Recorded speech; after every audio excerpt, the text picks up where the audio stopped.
بسا اوقات بہت سی محنتوں کا نتیجہ انسان دیکھتا ہے کہ ضائع چلا گیا. میں نے 10 سال محنت کی، حاصل کوئی نہیں نکلا. یہ ثمرات کیا ہیں؟ محنتوں کے ثمرات کا ضیاع.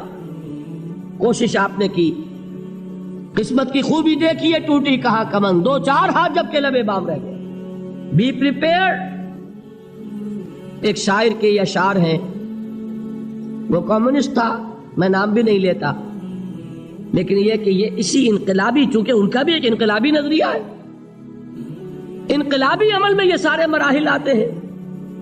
کوئی سیٹ بیک آیا، فرض کیجئے کوئی ناکامی ہو گئی، تو اپنے ساتھیوں کو دل بندھانے کے لیے یہ فصل امیدوں کی ہمدم اس بار بھی غارت جائے گی، سب محنت صبحوں شاموں کی اب کے بھی اکارت جائے گی.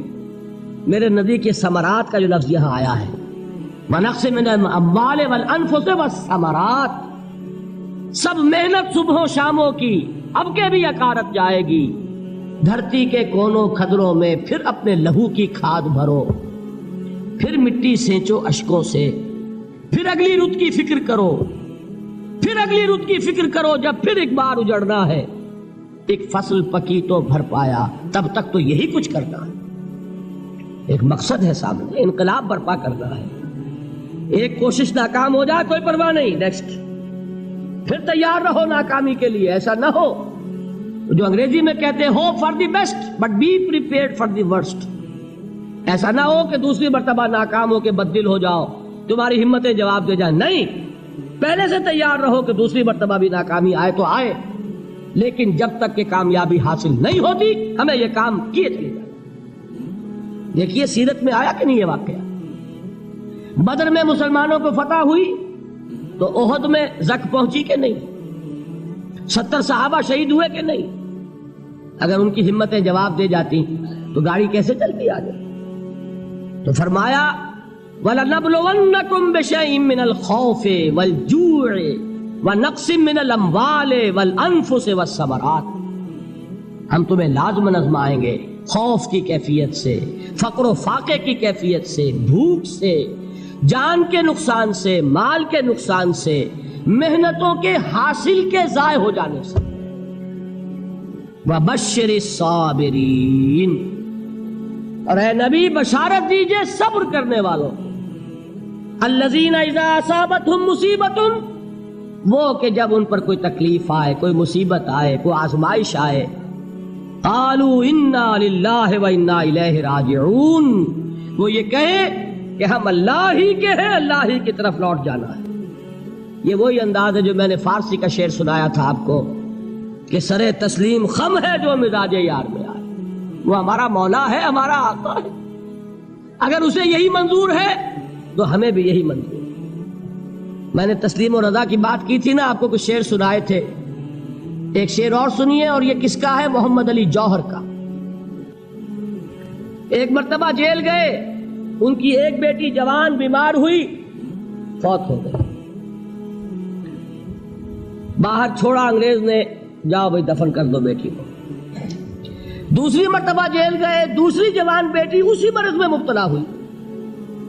اب یہ جیل میں ہے، خبر پہنچی کہ دوسری بیٹی کے اوپر بھی اسی مرض کا حملہ ہوا ہے. ایک نظم لکھی ہے جس کا آخری شعر یہ ہے، تیری صحت ہمیں منظور ہے لیکن اس کو نہیں منظور تو پھر ہم کو بھی منظور نہیں. یہ ہے، جب تک یہ کیفیت نہ ہو اس میدان میں آدمی ثابت قدم نہیں رہ سکتا کہ میرے رب کو اگر یہ منظور ہے تو یہی مجھے منظور ہے، اور تیری صحت ہمیں چاہیے تو ضرور، لیکن ہمارے رب کو منظور نہیں تو ہمیں بھی منظور. راضی برضائے رب.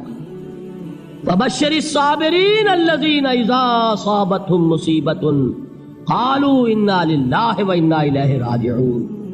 نہ شود نصیب دشمن کے شود ہلاک تیغت، سر دوستہ سلامت کے تو خنجر آزمائے.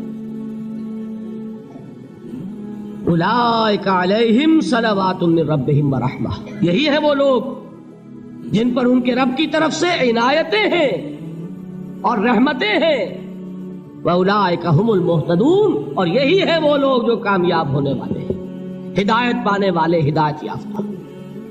اسی سورہ بقرہ میں ذرا آگے چل کر، یہ تو ہے 20واں رکوع، 19واں رکوع.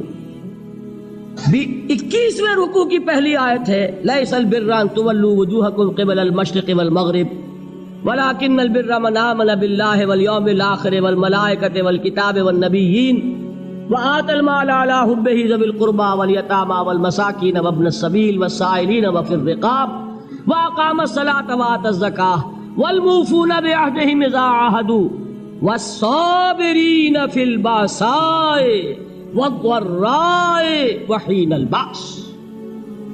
اب یہ آیت جو ہے سورۃ العصر میں جو مضامین آئے تھے سارے اس میں موجود ہیں. وہاں ایمان کا لفظ آیا، یہاں 5 ایمانیات کی تفصیل آ گئی، اعمال کی تفصیل آئی، اور آخری بات وہاں کیا ہے وَتَوَاصَوْا بِالصَّبْرِ، اور یہاں کیا ہے وَالصَّابِرِينَ فِي الْبَأْسَاءِ وَالضَّرَّاءِ وَحِينَ الْبَأْسِ، اور صبر کرنے والے. اصل نیکی ان کی ہے جو صبر کریں. کس میں؟ جنگ کے وقت.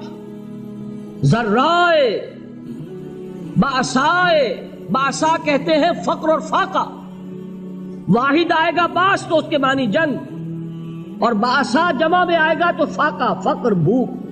اور ذرائے جسمانی تکلیف، ضرر جسمانی تکلیفوں میں صبر کرنے والے، فقر اور فاقے میں صبر کرنے والے، اور جنگ کے وقت صبر کرنے والے.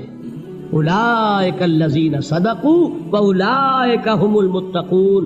یہ ہیں وہ لوگ جو صبر کرنے والے ہیں، یہ ہیں جو سچے ہیں، جو اپنے دعوے میں نیکی کے اور ایمان کے صادق ہیں، اور یہی وہ لوگ ہیں جو متقی. اگلی صورت ہے سورہ آل عمران. اس میں 2 لفظ آئے ہیں آخری آیت، یا ایھا الذین آمنوا اصبروا وصابروا ورابطوا واتقوا اللہ لعلکم تفلحون. دیکھیے یہاں صبر اور صابر جو تعلق جہد اور جہاد کا ہے وہی ہے صبر اور مصابرت. صبر ایک طرفہ عمل ہے، آپ جھیل رہے ہیں، برداشت کر رہے ہیں. صبر علی المعصیہ، صبر علی الطاعہ، صبر علی الابتلاء، یہ سب کیا ہے؟ صبر. اور مصابرت کیا ہے؟ صبر کا صبر سے مقابلہ.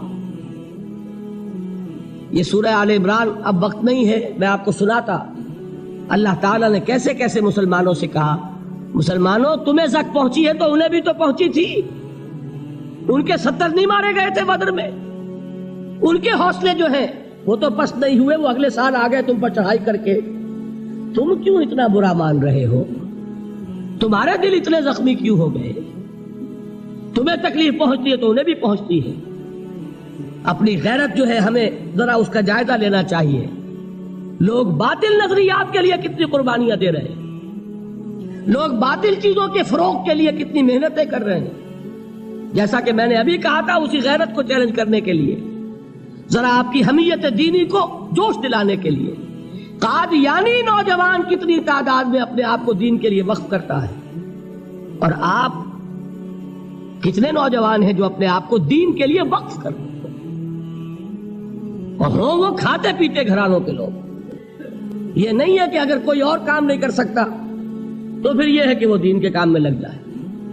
باصلاحیت لوگ، کھاتے پیتے لوگ، ذہنی استعداد رکھنے والے لوگ، اونچے گھرانوں کے لوگ، وہ وقف کریں اپنے آپ کو دین کے لیے.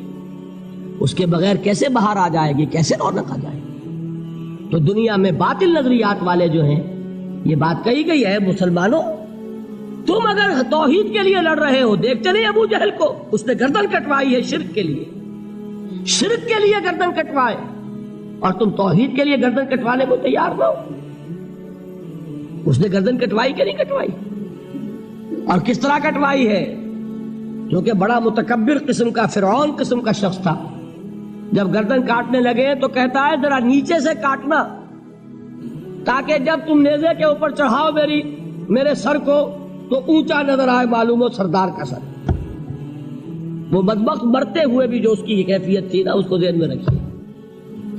تو یہ اس لوگوں نے قربانیاں دی، جانے دی.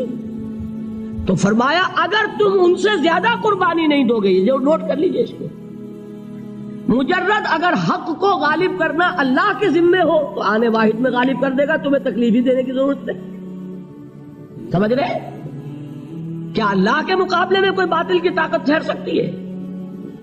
یہ تمہارے ایمان کا امتحان ہے، یہ تمہارے خلوص کی آزمائش ہے، یہ تمہارے امتحان کا ثبوت درکار ہے کہ اللہ تعالیٰ دیکھنا چاہتا ہے تم اس کے لیے اپنی جانیں قربان کرنے کو تیار ہو کہ نہیں، تم اس کے لیے تن من دھن لگانے کو تیار ہو کہ نہیں۔